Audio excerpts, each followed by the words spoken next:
Hi everyone. आज हम लोग समझने वाले हैं सीएपीएफ असिस्टेंट कमांडेंट का एग्ज़ाम पैटर्न और उसका पूरा डिटेल सिलेबस कि कहाँ से पूछा है। क्योंकि अभी सीएपीएफ एससी जो असिस्टेंट कमांडेंट है उसका एग्ज़ाम ख़त्म हुआ है और आप लोग जानते हैं कि इस साल का जो पेपर है पहले से थोड़ा टफ आया था। तो इसका सिलेबस और उसका पैटर्न जो ट्रेंड एनालिसिस होता है उसको समझना बहुत ज़रूरी होता है। ठीक है, तो देखिए इसका जो सीएपीएफ असिस्टेंट कमांडेंट का जो एग्ज़ाम है, कंडक्ट इसको कौन कराता है भाई? इसको कंडक्ट कराते हैं यूपीएससी। यूपीएससी जो है इसको कंडक्ट कराते हैं। 1 मिनट पेन चेंज कर लेते हैं।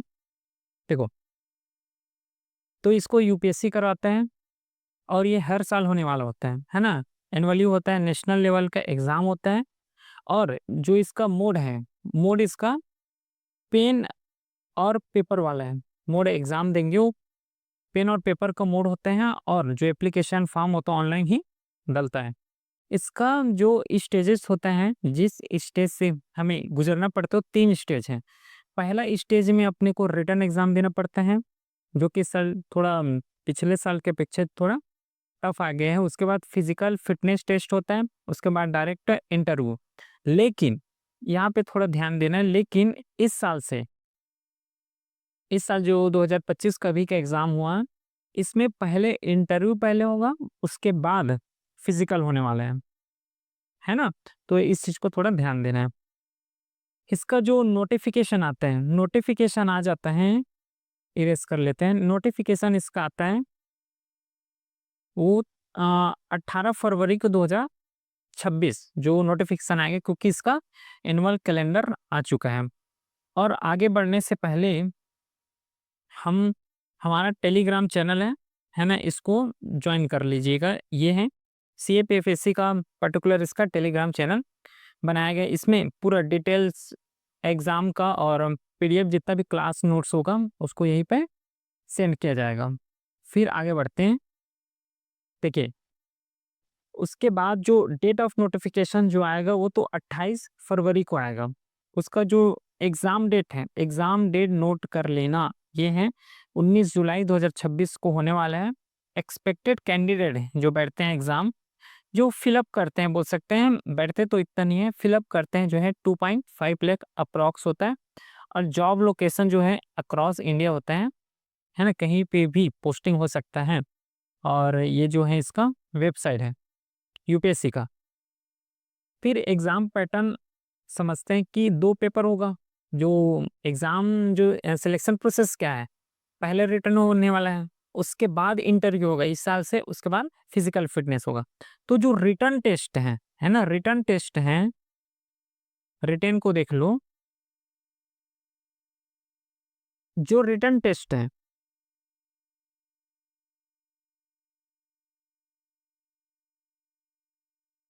जो रिटन टेस्ट है, उसमें 2 स्टेज होता है। उससे पहला पेपर 1 होगा, फिर पेपर 2 होने वाला है। पहला पेपर जो है जनरल एबिलिटी और इंटेलिजेंस का होगा, जो कि एमसीक्यू टाइप होगा। एमसीक्यू टाइप होता है, 250 मार्क्स का होगा, 2 आवर का इसमें ड्यूरेशन है। और दूसरा जो पेपर होता है एसे का और कॉम्प्रिहेंशन का, इसमें अपने को लिखना पड़ता है ना? डिस्क्रिप्टिव पेपर होता है, मार्क्स इसमें 200 होता है और 3 आवर्स 3 आवर्स का टाइम दिया जाता है। एक चीज़ अपने को ये नोट ये करना है कि पेपर 1 जब क्लियर होगा, तभी अपने को सेकंड पेपर में सॉरी सेकंड पेपर को इवैल्यूएट करते हैं। अगर पहला पेपर क्लियर है तो सेकंड पेपर इवैल्यूएट होता है और उसमें नेगेटिव मार्किंग होता है। किसमें? पेपर 1 में। पेपर 1 में नेगेटिव मार्किंग होता है 1/3 का, है ना? 1/3 का नेगेटिव मार्किंग अपने को देखने को मिलता है। फिर अगर सिलेबस में आए थोड़ा, है ना? सिलेबस पेपर 1 का सिलेबस एक्चुअली पूछ क्या रहे हैं? तो ब्रॉडली अगर बात करें तो इसको हम लोग 6 सब्जेक्ट में हम लोग डिवाइड कर सकते हैं। जिसमें से पहला आता है जनरल मेंटल एबिलिटी, है ना? उसके बाद जनरल मेंटल एबिलिटी मीन्स जो मैथ्स का क्वेश्चन हो गया या फिर रीजनिंग का हो गया। जैसे कि इस साल देखोगे तो मैथ्स का जो क्वेश्चन है वो तो ठीक-ठाक आया है, लेकिन रीजनिंग में एक ही क्वेश्चन दिया है। 2000 अगर अभी 2025 का बात करें तो जो रिसेंटली अभी एग्ज़ाम हुआ है, 2025 में क्लॉक का ही क्वेश्चन आ गया। क्लॉक का ही क्वेश्चन आया है ना। तो जो जनरल मेंटल एबिलिटी है ये है, उसका जो एनालिसिस हम लोग करेंगे और कितना क्वेश्चन है उसको समझेंगे। उसके बाद जनरल साइंस है, जिसमें से साइंस में अपने को केमिस्ट्री भी पढ़ना है, फिजिक्स भी पढ़ना है, प्लस बायो भी पढ़ना होता है। उसके बाद करंट जो इवेंट है नेशनल इंपॉर्टेंस का, जिसे करंट अफेयर्स हैं, वो आता है। उसके बाद इंडियन इकोनॉमी, इंडियन पॉलिटी है और इंडियन इकोनॉमी दोनों है, पॉलिटी और इकोनॉमी। इंडियन हिस्ट्री आता है, हिस्ट्री में तीनों हैं, जो आर्ट एंड कल्चर भी ऐड कर सकते हैं। लेकिन मोस्ट इंपॉर्टेंट जो एंशिएंट हो गया, मिडाइवल हो गया और मॉडर्न हिस्ट्री आता है। और वर्ल्ड जियोग्राफी, ज्योग्राफी जो इंडियन जियोग्राफी भी है एक, और एक वर्ल्ड जियोग्राफी है, ठीक है। जैसे कि वर्ल्ड जियोग्राफी में मोस्टली मैपिंग क्वेश्चन आता है। अगर वर्ल्ड जियोग्राफी देखोगे तो उसमें मैपिंग रिलेटेड ही क्वेश्चन आता है, और इंडियन से तो जितना भी कॉन्सेप्ट है उसको पढ़ेंगे लेक्चर में, तो ये सब चीज़ यहाँ पे पूछा जाता है। उसके बाद जो डिटेल है ना, वन बाय वन करके इसका प्रॉपर सिलेबस पढ़ते हैं। जैसे कि जनरल मेंटल एबिलिटी जो मैथ्स रीजनिंग हो, इसमें अपने को पूछा जाता है लॉजिकल रीजनिंग, है ना, लॉजिकल रीजनिंग होता है, न्यूमेरिकल एप्टीट्यूड होता है, और डाटा इंटरप्रिटेशन जो नॉर्मल पूछे जाते हैं वही पूछते हैं। उसके बाद जनरल साइंस आ जाता है। जनरल साइंस में जनरल अवेयरनेस, एक चीज याद रखना कि जनरल साइंस में अपने को जनरल अवेयरनेस जो बुक में पढ़ते हैं वो तो पढ़ते ही हैं, लेकिन कुछ जनरल अवेयरनेस भी होता है ना, उसको भी कवर करना है अपने को। साइंटिफिक टेम्पर हो गया, प्लस उसका कॉम्प्रिहेंशन, ठीक है, ये सब चीज जो है इसको अपने को कवर करना होता है, ये जनरल साइंस के अंदर आता है। अगर आप लोग PYQ देखेंगे तो आप लोगों को क्लियर समझ आ जाएगा कि साइंस या फिर अदर सब्जेक्ट से कहाँ से और कितना डेप्थ में क्वेश्चन पूछे जाते हैं। फिर आगे बढ़ते हैं, इम्पोर्टेंस जो नेशनल करंट अफेयर्स का है। करंट अफेयर्स एरिया कहाँ से है, कहाँ कहाँ से आता है, जैसे कि कल्चर से आ गया।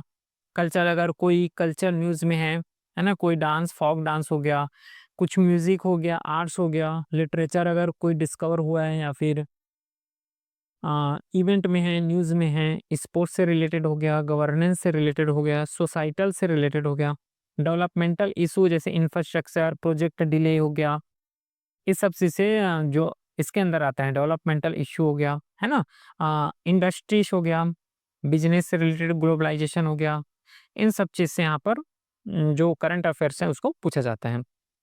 अगर आप लोग PYQ पढ़ेंगे, है ना, PYQ, तो यहाँ से समझ आ जाएगा कि किस एरिया से और कितना डेप्थ से क्वेश्चन आ रहा है।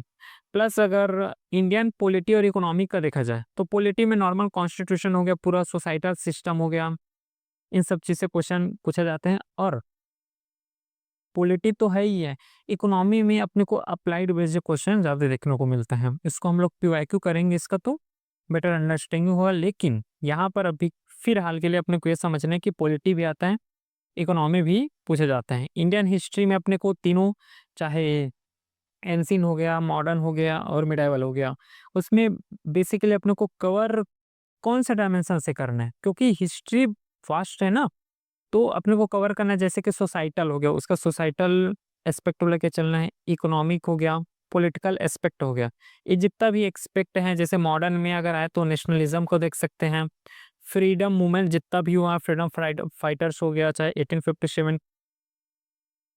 नेक्स्ट देखते हैं अब इंडियन और वर्ल्ड जियोग्राफी दोनों है ना। एक मिनट, पेन को हम क्या कर लेते हैं, चेंज कर लेते हैं। देखिए, ठीक, अब इंडिया और वर्ल्ड, इंडियन जियोग्राफी एक अलग से अपने को पढ़ना है, और एक जो वर्ल्ड जियोग्राफी है उसको, कि दोनों डायमेंशन को अपने को कवर करते हुए चलना है। एक सेकेंड ना,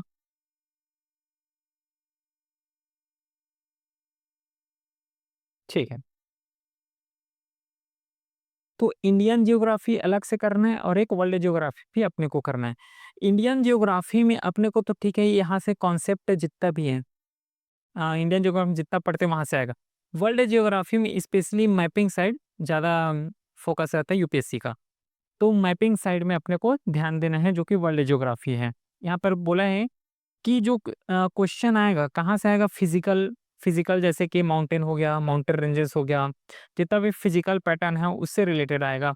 सोसाइटल जो सोशल है ना, फिर जैसे सोशल में चाहे डेमोग्राफिक डिविडेंड हो गया, से ह्यूमन ज्योग्राफी करते हैं, इकोनॉमिकल आएगा, फिर इंडिया का और वर्ल्ड दोनों का यहाँ पे जिक्र हुआ है, तो दोनों का यहाँ पर पूछते हैं। अब आगे देखते हैं, ये तो जितना भी अभी कवर किया वो पूरा पेपर 1 पॉइंट ऑफ व्यू हुआ। अब पेपर 2 में जो क्वेश्चन आता है और कहाँ से आता है इसका सिलेबस देखते हैं। ऐसे होता है एक, है ना? एक जो पेपर आएगा वो ऐसे का आता है। ठीक है। एक पेपर ऐसे का आएगा जो कि ऐसे विचार answer in long long form में। एक चीज याद रखनी है, इसे आप हिंदी में भी लिख सकते हैं या फिर इंग्लिश में भी लिख सकते हैं। ये क्वेश्चन पूछते हैं वहाँ, जब आप लोग फॉर्म डालोगे ना तो वहाँ पूछेंगे कि हिंदी मीडियम से लिखना चाहोगे कि इंग्लिश मीडियम से, तो वहाँ से पूछते हैं। और यहाँ आएगा कहाँ ऐसे, ऐसे आता कहाँ से है?